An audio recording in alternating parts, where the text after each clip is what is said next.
on the surface of the Moon. These display screens show the countdown to the power descent start as well as the path that will be followed by the lander module. We are 18 minutes away from the commencement of power descent. India is at the brink of creating history as we all await with bated breath to witness the landing on Moon's south polar region.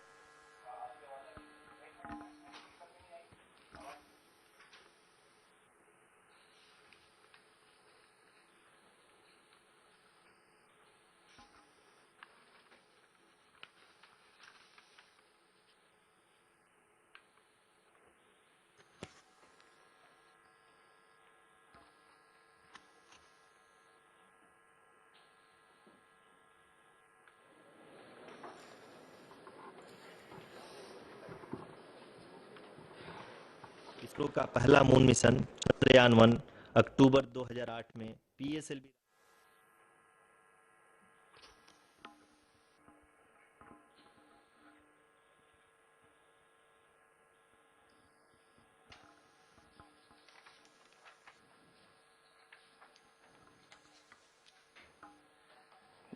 धन्यवाद आरुषि।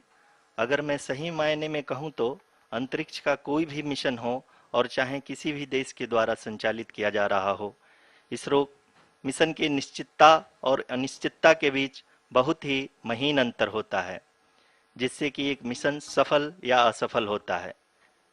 लेकिन ना हम थके ना हम हारे। हमने पिछली कमियों को सुधारते हुए आज पूरी तरह से आश्वस्त किया है कि लैंडर मॉड्यूल निश्चित तौर पे चंद्रमा के सतह पर सेफ और सॉफ्ट लैंडिंग करेगा। सभी दर्शकों के जानकारी के लिए अब हम इसरो के अब तक के सभी लूनर मिशंस को संक्षिप्त विवरण प्रस्तुत करेंगे।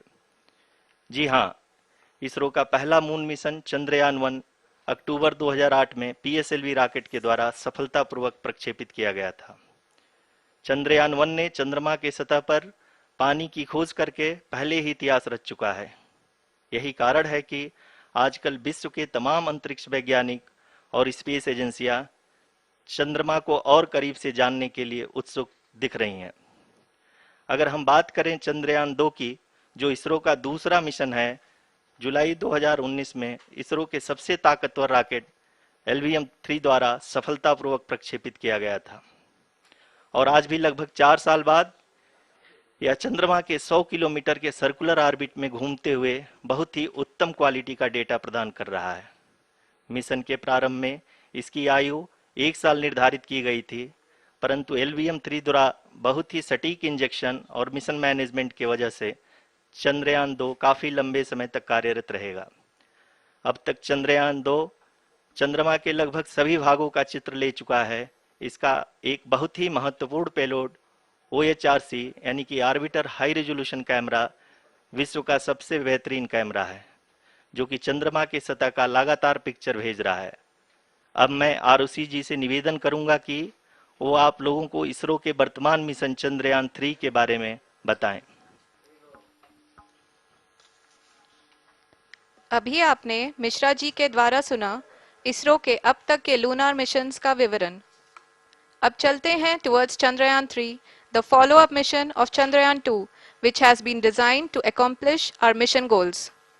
The primary objective of Chandrayaan-3 mission is the demonstration of safe and soft landing on the lunar surface. This demonstration is a critical aspect for ISRO's future interplanetary missions. In addition to this, the mission objectives also include demonstration of roving capability and conduction of in situ scientific experiments on Moon's surface. Carried on the shoulders of India's heaviest rocket LVM-3 on the 14th of July, Chandrayaan-3 was placed in the precise elliptic parking orbit of size 170 by 36,500 kilometers. ISRO, in its mission plan of following the incremental trajectory approach, carried a total of 5 earthbound maneuvers. The fifth apogee-raising maneuver, which took place on the 25th of July, placed the spacecraft in an orbit of 250 by 1,27,000 kilometers. At the early hours of 1st August, the translunar injection was carried out, after which the composite module began the final leg of its long journey of nearly 384,000 kilometers for its rendezvous with the Moon. The TLI was a key step in the mission, enabling the spacecraft to escape Earth's gravitational pull and travel to the Moon.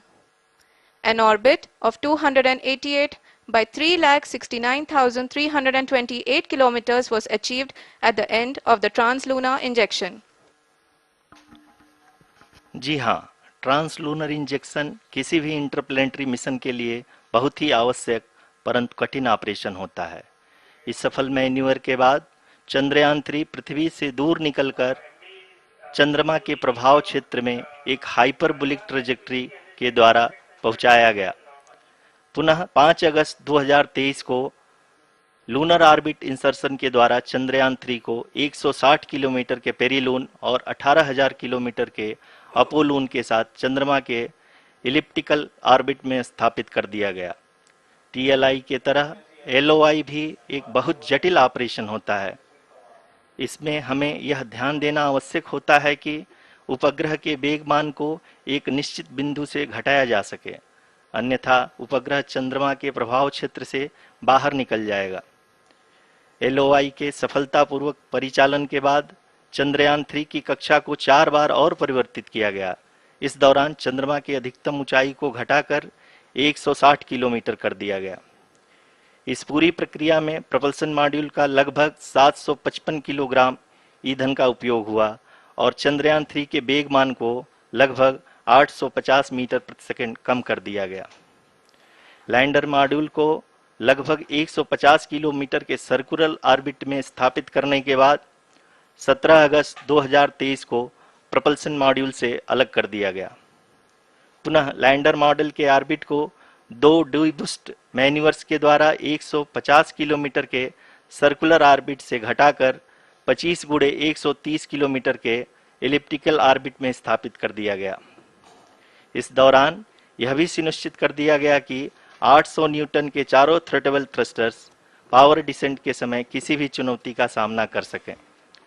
Lander module इस orbit में 4 दिन तक चंद्रमा की परिक्रमा करता रहा ताकि इसके सभी सबसिस्टम को पावर डिसेंट से पहले कार्यात्मक रूप से वेरीफाई और वैलिडेट किया जा सके। इस दौरान चंद्रयान 2 और लैंडर मॉड्यूल की आपस में बातचीत भी हो चुकी है। और संक्षेप में अब तक की यात्रा की बात करें तो लैंडर मॉड्यूल अब तक 21 बार पृथ्वी के और लगभग 120 बार चंद्रमा का चक्कर लगा चुका है और इस पूरी यात्रा में लगभग 55 लाख किलोमीटर की यात्रा भी पूरी कर चुका है। अब तक के इस पूरे अभियान में यह भी सुनिश्चित किया गया कि सारे ऑर्बिट मैन्यूवर्स इस प्रकार किए जाएं कि लैंडिंग साइट पावर डिसेंट की शुरुआत से ही लैंडर के ऑर्बिटल प्लेन में बना रहे।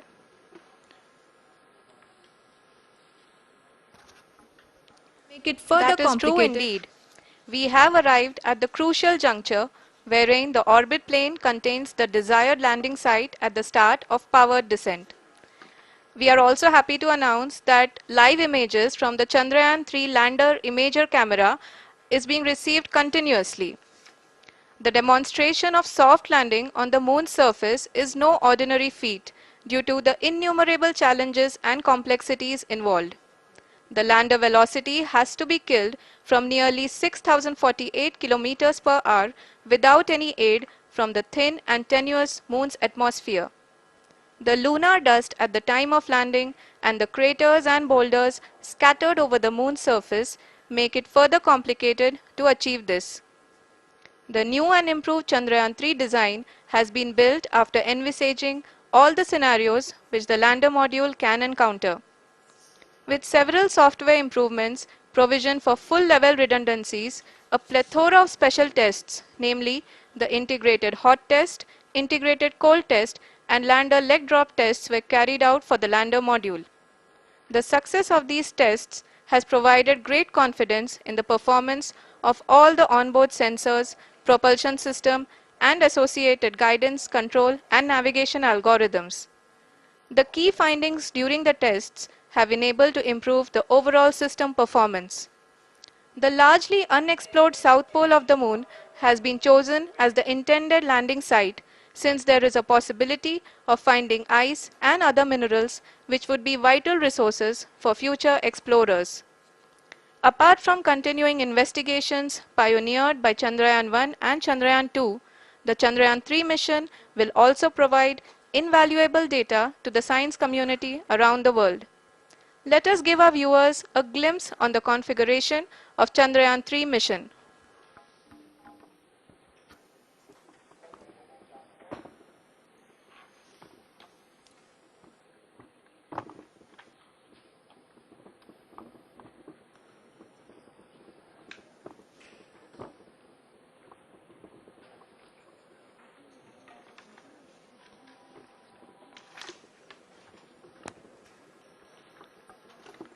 चंद्रयान 3 का मिशन प्लान लगभग चंद्रयान 2 के तरह ही बनाया गया है। यहाँ यह भी सुनिश्चित किया गया है कि चंद्रयान 3 को रॉकेट से अलग होने से लेकर के चंद्रमा के निकटतम कक्षा में स्थापित होने तक सारी गतिविधियां चंद्रयान 2 के तरह ही हों। और अब हम यह कह सकते हैं कि यह प्लान पूरी तरह से 100% सफल रहा। हालांकि लैंडर मॉड्यूल के सेंसर्स और प्रोपल्शन सिस्टम को इस तरह से मजबूत किया गया है कि लैंडर पावर डिसेंट के समय किसी भी आपदा से बाहर आकर के मिशन के मुख्य उद्देश्य को पूरा कर सके। इस क्रम में लैंडर के मुख्य सेंसर्स कारा, लासा, LHBC, LDV और LHDAC का कार्यात्मक परीक्षण भी किया जा चुका है। LDV, जो कि पूर्णतः स्वदेशी तकनीकी से बनाया गया एक नया सेंसर है, इसका मुख्य कार्य लैंडर के वेलोसिटी को तीनों अक्षों में कंप्यूट करना है। पावर डिसेंट के दौरान लैंडर के सटीक पोजीशन और वेलोसिटी का ज्ञान होना बहुत ही आवश्यक है। लिराप यानी laser inertial referencing and accelerometer package इस कार्य को पावर डिसेंट के दौरान बखूबी निभाएगा।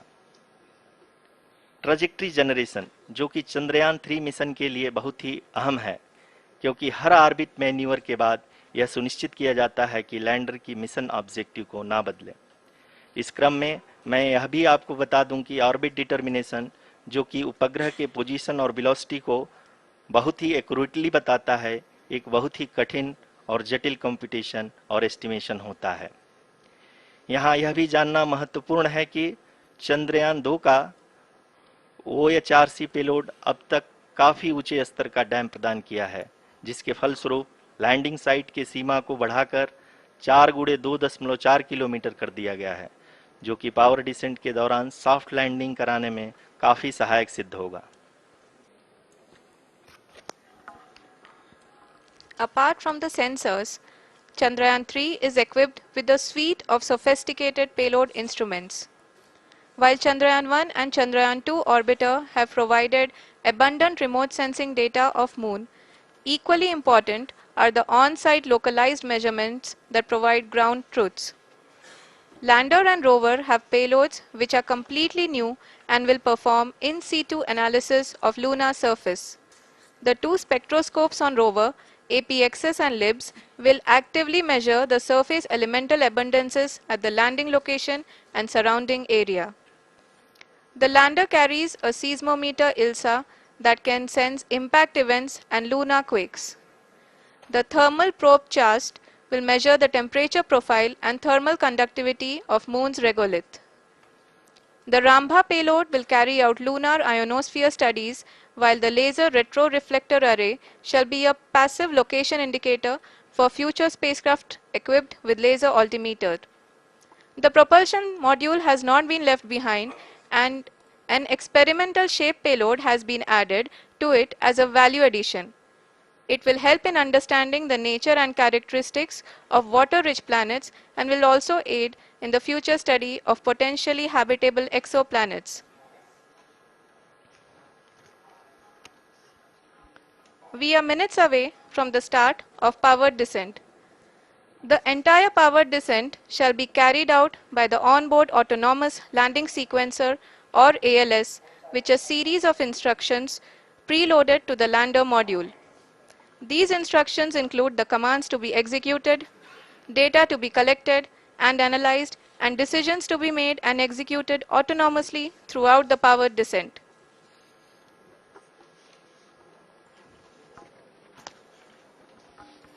जी हाँ, अब हम पावर डिसेंट के बहुत ही करीब आ चुके हैं।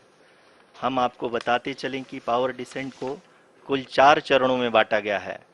सबसे पहले आता है रफ ब्रेकिंग फेज, जिसमें लैंडर की ऊंचाई को चंद्रमा की सतह से 30 किलोमीटर से घटाकर 7.4 किलोमीटर कर दिया जाएगा। इस पूरी प्रक्रिया को पूरा करने में लगभग 11.5 मिनट लगेगा और इसका समानांतर वेग 1680 मीटर प्रति सेकंड से घटाकर 358 मीटर प्रति सेकंड हो जाएगा। We have continuous flow of lander telemetry data from ISRO's Deep Space Network IDSN-32 located in Belalu, Bengaluru. The data is being acquired real-time by station and is flown to the Mission Operation Complex through our communication links. In addition to it, we also have support from ESA and JPL DSN stations. There will be no ground intervention once the ALS takes charge. The preparation for today's event had started 48 hours before, wherein various pre-selections and uplinking of parameters for the autonomous landing sequence were carried out. The whole descent is divided into 4 phases: the rough braking phase, the attitude hold phase, fine braking phase, and the local navigation phase or the terminal descent phase.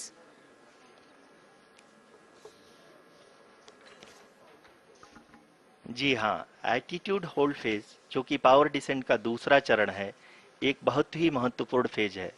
इस 10 second के small duration के दौरान lander के दो महत्वपूर्ण sensor कारा और Lasa lander की ऊंचाई की गणना करेंगे। इस फेज के पूरा होते ही लैंडर चंद्रमा के सतह से कुल 6.8 किलोमीटर की ऊंचाई पर होगा। During the rough braking phase, the lander velocity shall be brought down from 1680 meters per second to 358 meters per second. The altitude will be brought down from 30 kilometers to 7.4 kilometers at the end of rough braking.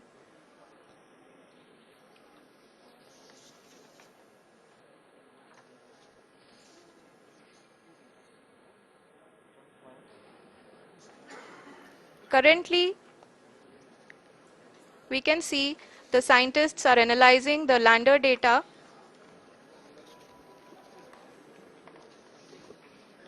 जी हाँ, हम ये देख सकते हैं कि mission operation complex रूप में बैठे सभी वैज्ञानिक ये जो भी डेटा देख रहे हैं वो डीप स्पेस नेटवर्क आईडीएसएन 32 के द्वारा प्रोवाइड किया जा रहा है। और अगर हम अब बात करें पावर डिसेंट के तीसरे चरण का, जो कि फाइन ब्रेकिंग फेज होगा, जिसमें लैंडर लैंडिंग साइट से जस्ट 800 मीटर की ऊंचाई पर वर्टिकली होगा। इस चरण को पूरा होने में लगभग 3 मिनट लगेंगे और इस चरण के पूरा होते ही लैंडर की वेलोसिटी लगभग शून्य हो जाएगी। The scientists here at ISTRAC are glued to their systems, analyzing all sorts of complex data. We are very close to the powered descent, to the start of the powered descent phase.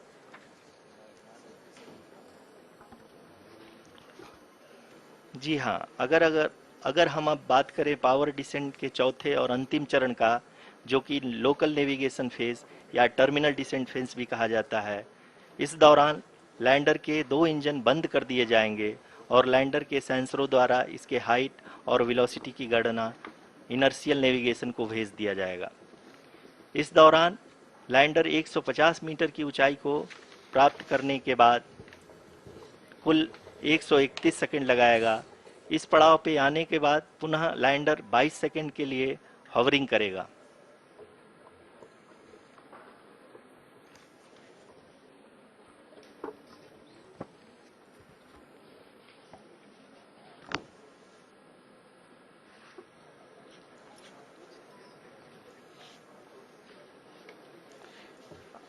आप इस समय अपने screen पे mission operation complex में बैठे सभी मान्यगणों को देख सकते हैं, जो कि बहुत ही उत्सुकता के साथ टेलीमेट्री डेटा को देख रहे हैं। अभी हम लोग पावर डिसेंट शुरू होने से जस्ट कुछ ही पल दूर हैं।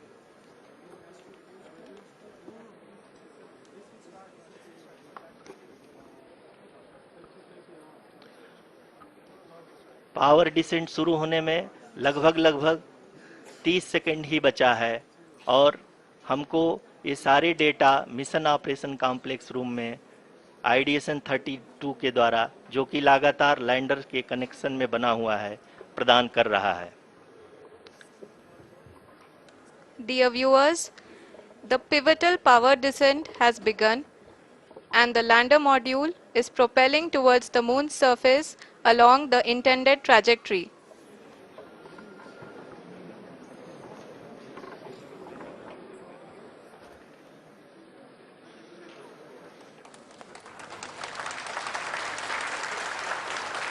जी हाँ, अब देख सकते हैं रफ ब्रेकिंग फेज की शुरुआत हो चुकी है।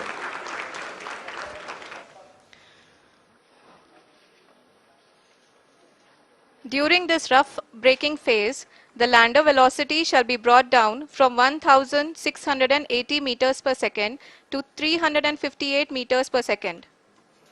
The altitude will be brought down from 30 kilometers to 7.4 kilometers at the end of rough braking. All this in the duration of 690 seconds or 11.5 minutes.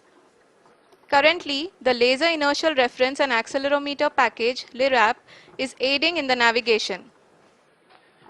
जी हाँ, अभी आप अपनी स्क्रीन पे देख सकते हैं कि लैंडर अब तक कुल 191 किलोमीटर हॉरिजेंटल दिशा में चल चुका है और अभी तक इसकी वेलोसिटी लगभग 31 किलोमीटर बनी हुई है।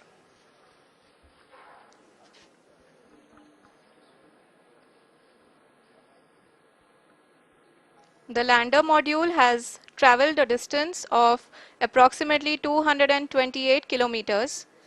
The complete downrange that will be traveled during this phase shall be nearly 713.5 kilometers.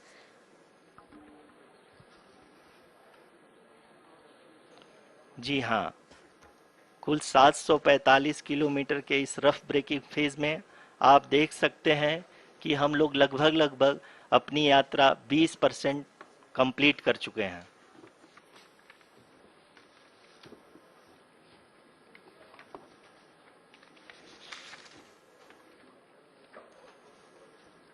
Power descent की यह शुरुआत हम कह सकते हैं कि बहुत ही सटीक और सधी हुई है, जिसमें लैंडर अपने वेगमान को अनुमानित तरीके से घटा रहा है।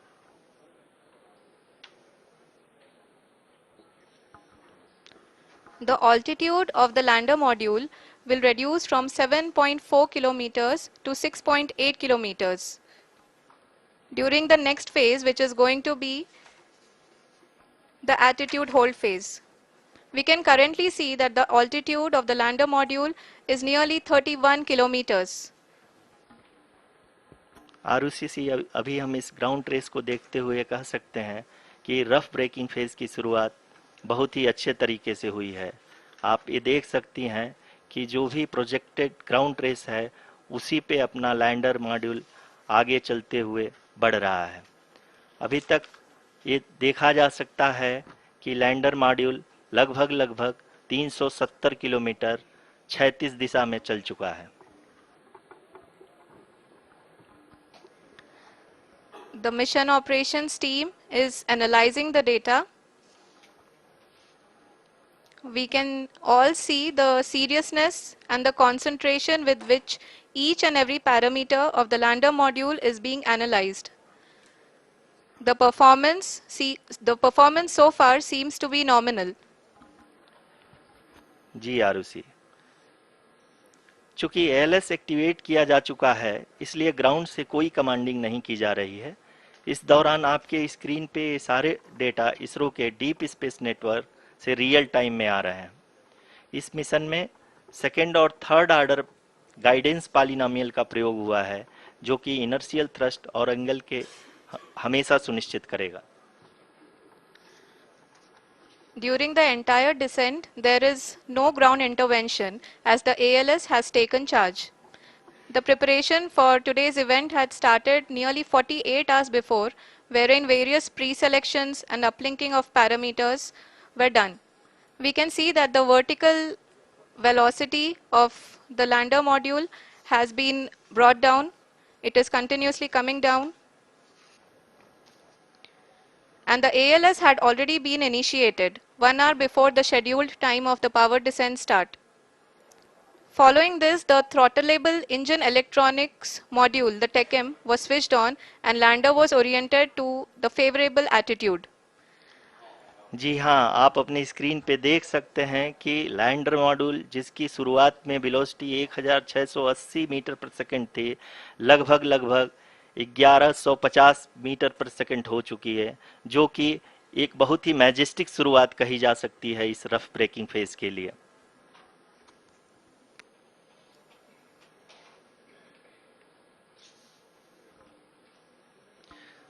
यहाँ पे मैं आपको ये भी बताते चलूं कि आप अपने स्क्रीन पे देख सकते हैं कि द लैंडर मॉड्यूल का आल्टीट्यूड धीरे धीरे अब कम होता हुआ दिख रहा है, और जो कि एक्सपेक्टेड भी है। अभी हम बात करें करंट आल्टीट्यूड की, तो जो कि 28.6 किलोमीटर के आसपास है। आप स्क्रीन पर ये भी देख सकते हैं Chandrayaan 3 lander imager display. The lander imager is continuously taking photographs of the moon's surface, and that is also being streamed here. Currently the horizontal velocity has been brought down and the distance traveled is 574 kilometers. The current altitude is 27 kilometers as can be seen on the screen. जी हाँ, करीब करीब अपने आधे सफ़र को पूरा करते हुए इस रफ ब्रेकिंग फेज में लैंडर बहुत ही आगे की तरफ बढ़ते हुए अपनी ऊंचाई को घटा रहा है। अगर अब बात करें तो लैंडर की ऊंचाई चंद्रमा के सतह से लगभग 27 किलोमीटर से नीचे हो चुकी है, करीब करीब 26.7 किलोमीटर के आसपास है। The next phase after the rough braking phase is the attitude hold phase, which will be for a duration of nearly 10 seconds. The lander will be oriented such that both the altimeters will be looking exactly towards the moon's surface. At the end of this attitude hold phase, height measurement update to navigation system will be given from the laser and car band altimeters. Currently, we are in the middle of the rough braking phase. जी हाँ, अगर हम ध्यान से देखें तो लगभग 8 minute की यात्रा के बाद लैंडर अपनी हॉरिजेंटल वेलोसिटी को लगातार कम करते हुए अपनी ऊंचाई, अभी की ऊंचाई के समय 24 किलोमीटर की ऊंचाई प्राप्त कर चुका है।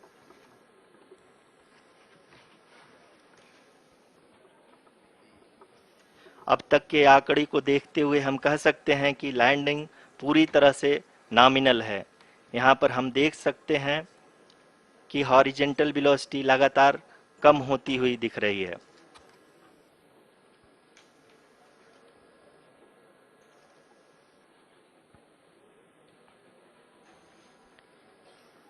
The altitude of lander from ground is currently 22 kilometer, which is again going to be coming down, and that is expected. For the viewers who have joined now, we are in the power descent phase, and we are in the rough braking phase, which is the first phase of the power descent. We have currently traveled a downrange of 697 kilometers, and the downrange that has to be traveled during this phase is 713.5 kilometers. जी हाँ, अभी आप देख सकते हैं कि lander की horizontal velocity लगभग 720 metre प्रति सेकंड हो गई है। लगभग हम ये कह सकते हैं कि 900 मीटर प्रति सेकंड वेलोसिटी को कम किया जा चुका है।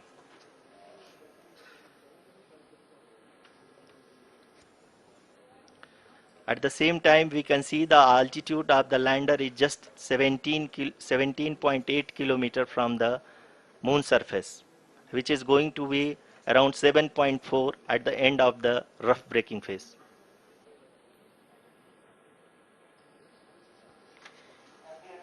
इस फेज के बाद हम जाएंगे towards the attitude hold phase, where we will be expecting sensor update from the laser and car band altimeters.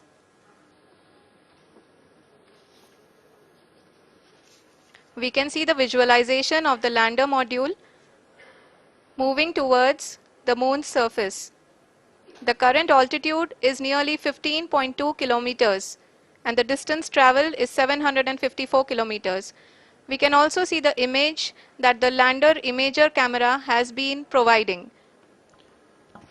जी हाँ, इस रफ ब्रेकिंग फेज के दौरान 800 न्यूटन के चारों थ्रोटल इंजन अपने कार्य को पूरी तरह से अंजाम दे रहे हैं और लैंडर के हॉरिजॉन्टल वेलोसिटी को लगातार कम कर रहे हैं। अब तक लैंडर लगभग अपने 75 से 80% की यात्रा को पूरा कर चुका है।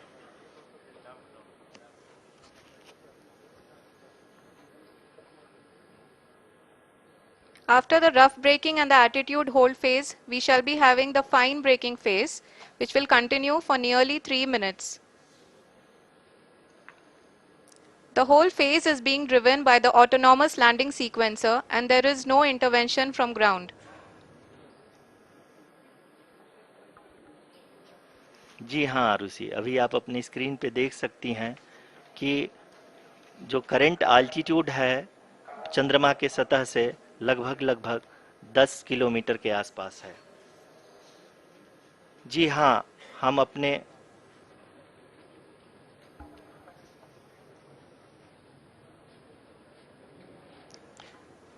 जी हाँ, हमारे प्रधानमंत्री जी श्री नरेंद्र मोदी जी हम सभी का उत्साहवर्धन करने के लिए दक्षिणी अफ्रीका के जोहानसबर्ग से जुड़ गए हैं।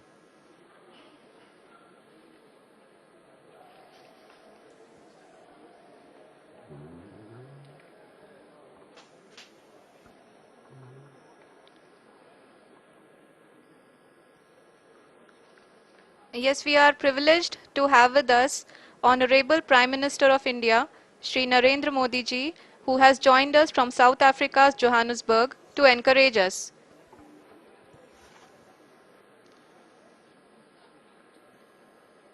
जी हाँ, आप ये देख सकते हैं एल्टीट्यूड होल्ड फेस भी बहुत ही आसानी से लैंडर फेस ने पार कर लिया है और अब फाइन ब्रेकिंग की शुरुआत हो चुकी है। अभी हम ये देख सकते हैं कि लैंडर की ऊंचाई लगभग 5.6 किलोमीटर है, जो कि इस फेज के उपरांत लगभग 800 मीटर हो जाएगी।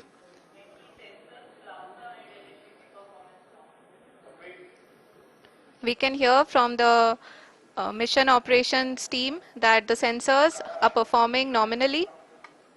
And we are currently in the midst of the fine braking phase, which is going to continue for 3 minutes. And the altitude is